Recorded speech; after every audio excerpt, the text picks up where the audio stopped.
家好。大家好。幾位國際知名投資者，包括股神巴菲特、末日博士麥嘉華同埋著名基金經理格羅斯，近期都不謀而合咁樣去鼓吹話股票抵買。至於黃金大好友羅傑斯就繼續唱好貴金屬，話黃金牛市遠遠仲未結束。我哋邀請咗證券界著名分析師郭思治同大家評論股票點解抵買，中港以至環球股市前景點睇，大家點樣部署投資策略，最緊要係揀咩價值投資型嘅股票呢？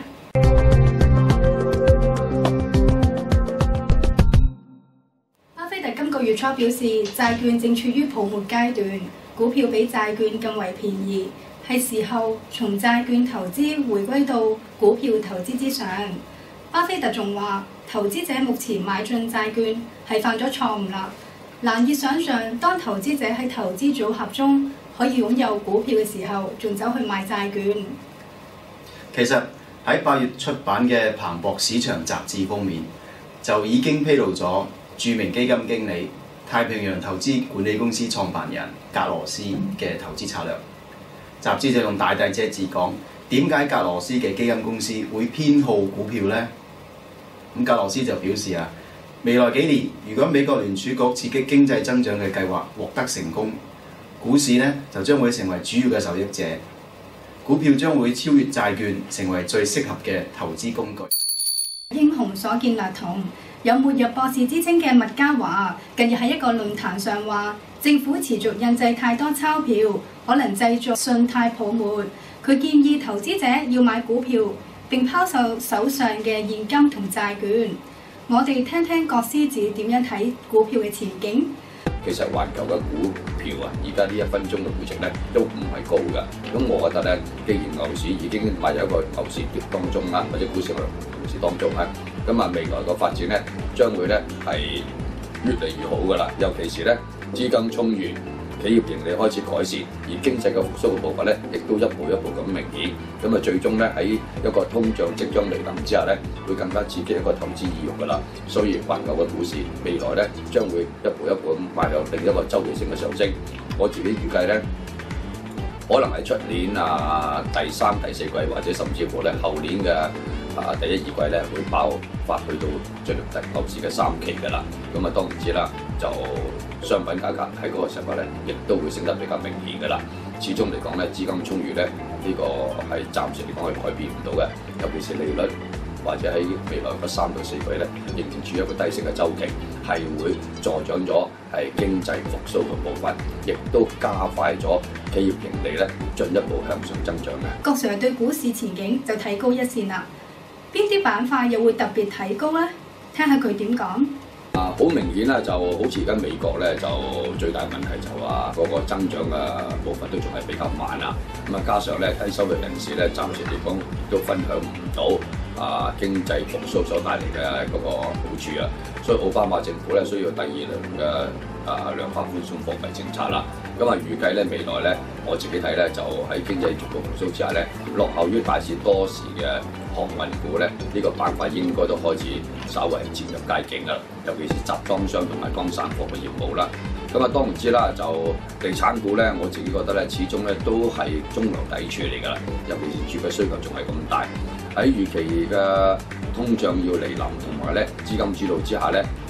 我自己覺得咧，就磚頭始終都仲係保值㗎。咁啊，當然知樓價上升嘅速度比較快，亦都脫離咗買家嗰個購買嘅能力㗎啦。但係從來由資金去主導嘅時間咧，都係由理性去到不理性㗎啦。咁啊，可以預計咧，未來咧就樓市咧仍然持續都仲係穩健發展嘅。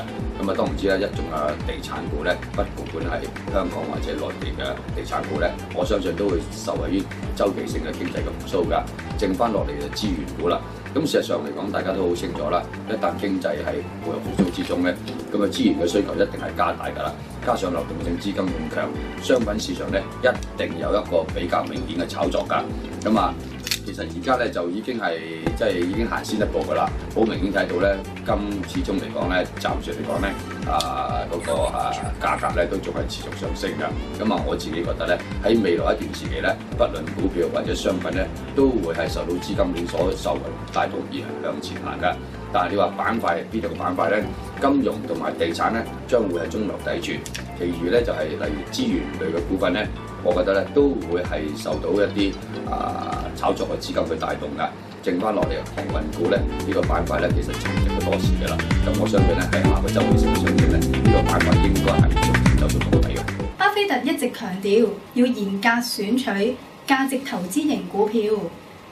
郭思哲喺呢一輪升市中，又會挑選邊啲本地價值投資股呢？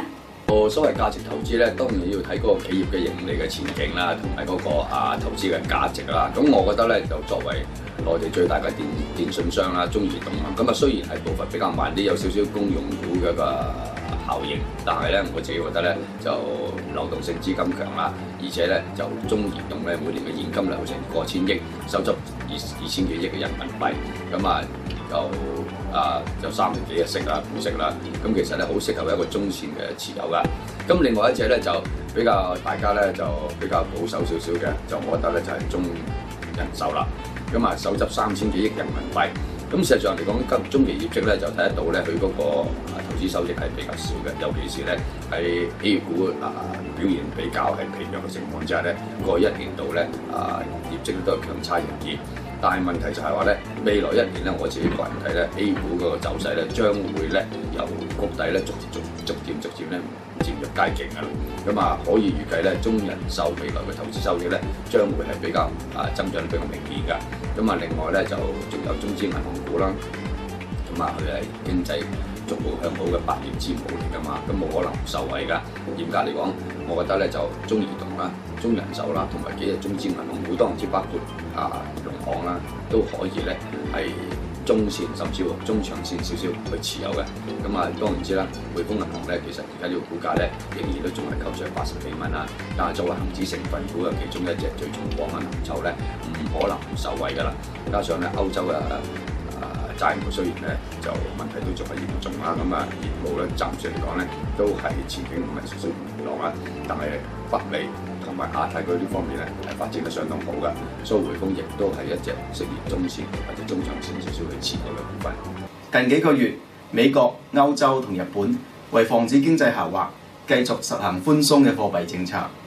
喺美元貶值以及通貨膨脹預期迅速增強底下，黃金就充當咗保值先鋒，吸引資金投向資源產品。國際金價持續大幅上漲。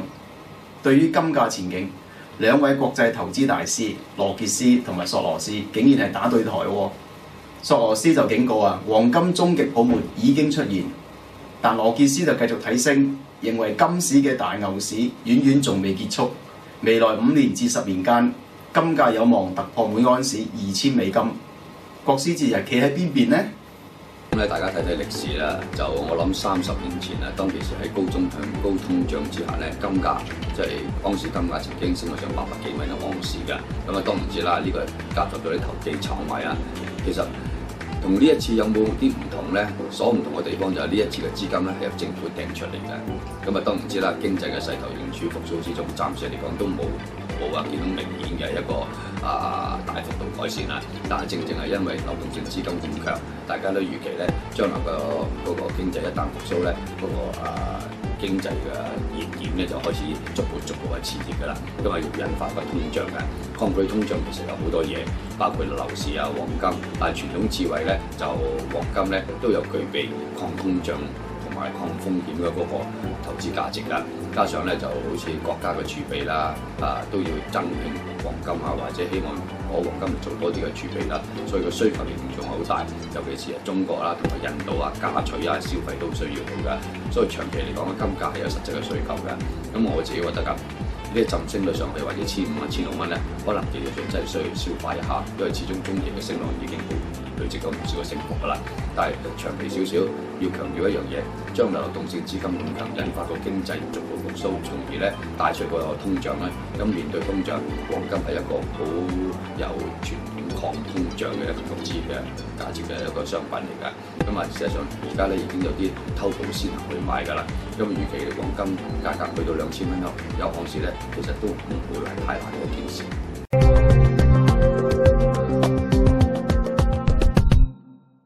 美國聯儲局主席伯納克喺月中表示，聯儲局仍有可能採取更多措施支援疲弱嘅經濟，但佢並沒有確實表示聯儲局將會採取行動。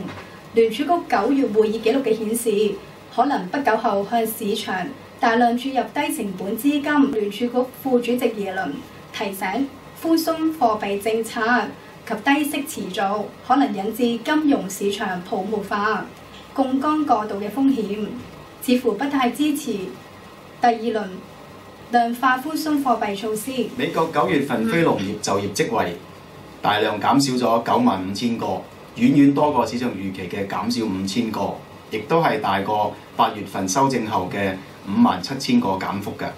至於失業率咧，就係維持喺9.6%嘅，係好過市場預期，但已經係連續第14個月高過9.5% 啦。九龍義德道3號同5號地皮拍賣，最終係由華懋集團以16億3千萬元投得，每尺樓面地價係超過17,900蚊嘅，比起歐地價係高出54.8%，成為九龍嘅新地王。友邦保險 AIA 喺今個月18號開始公開招股，預計10月29號喺港交所掛牌。今次友邦計劃發行股票集資係超過1076億，成為本年度香港新股集資王，亦都吸引到5大基礎投資者認購，包括新世界發展主席鄭裕彤。市場消息指股神巴菲特認購友邦係高達10億美金。17屆5中全會決定12.5，即係2011至2015期間，將會繼續擴大內需政策，以保持經濟平穩較快增長。咁經濟學家就表示未來中國經濟增長重心將轉向內需。12.5規劃亦都係提出單位國內生產總值能源消耗下降17.3% 嘅目標。內地樓市二次調控政策喺9月29號出台，至今以行政手法限制居民買樓嘅限購令已經由北京、上海等1線城市向2線城市係擴展㗎。至少有8個城市已經係實施咗限購㗎。政策核心就係每一戶家庭只可以新買一套住房㗎。亦都有報道指內地政府已經係着手準備開徵呢個房產稅啦。上海、重慶嘅房產稅試點已經係定局。重慶最快就喺10月底係開徵㗎。人民銀行通知4大國有銀行，包括工商銀行、農業銀行、中國銀行、建設銀行同埋招商銀行，仲有呢個民生銀行㗎。存款準備金率就被上調50個基點㗎，期限係2個月。市場預計今次存款準備金率嘅調整將回收資金係達到2000億人民幣㗎。分析指最近2個月經濟增速係高過預期，人民銀行控制通脹嘅壓力係加大咗㗎。9月份內地信貸新增5955億人民幣，外匯儲備激增1004億美元，係有統計以嚟最高值嘅。9月底國家外匯儲備餘額為26,483億美元，按年增長16.5%。數據顯示市場流動性依然充裕。國家外匯局表示，近期資金流入壓力仍較大。9月外貿進口1281億美元，按年增長24.1%，創歷史新高；出口增長25.1%，增幅連續4個月回落。近期就人民幣嘅匯率嘅爭拗升溫，不過美國財政部嘅匯率報告推遲到11月公佈，市場關注報告會唔會指中國操縱匯率，而人民幣匯率喺連續幾日創匯改新高。至於美元對主要貨幣曾跌至今年低位，市場預期聯儲局最早下月推出進一步量化寬鬆政策，利淡美元。咁我睇睇業績啦。招商銀行發出盈利預喜，預料今年1至9月頭3季未經審計之淨利潤將較上年同期增長超過50%。